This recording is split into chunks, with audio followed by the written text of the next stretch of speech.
So once a claim gets reported, carrier receives a claim, clock starts. Mhm. What's the flow? What's the process that a carrier would go through in handling the claim? And recognizing it could be different if it's an indemnity claim or a med only.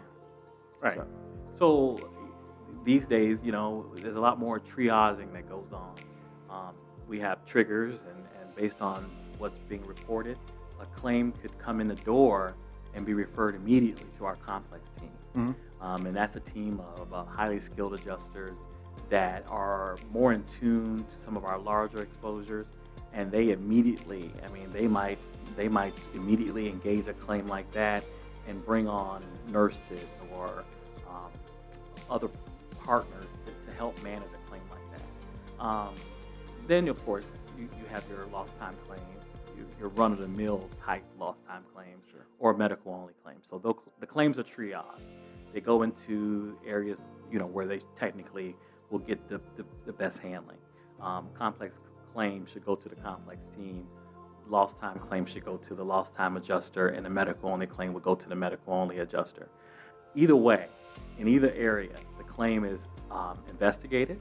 Most companies have some type of contact standard by which they would have to contact the employer, the employee, and the doctor, and then from there develop a strategy, a game plan by which the claim is handled. If the person's out of work, you start thinking about compensation for that time out of work, and medical treatment. Start to triage that aspect of claim. What needs to happen next. How severe is the claim? Is the person treating with the right doctor? All those things come into play. And then supervision is introduced at some point within days. In many cases, 10 days, 14 days, the supervisor's in the file, making sure that the adjuster has the right thought process, right plan of action. And then that supervision will go on until the claim is closed.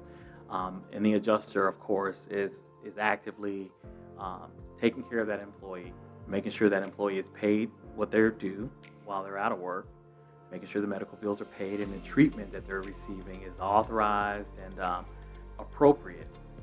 That's one of the major jobs of the claim adjuster, is to make sure that the treatment is appropriate, reasonable, necessary.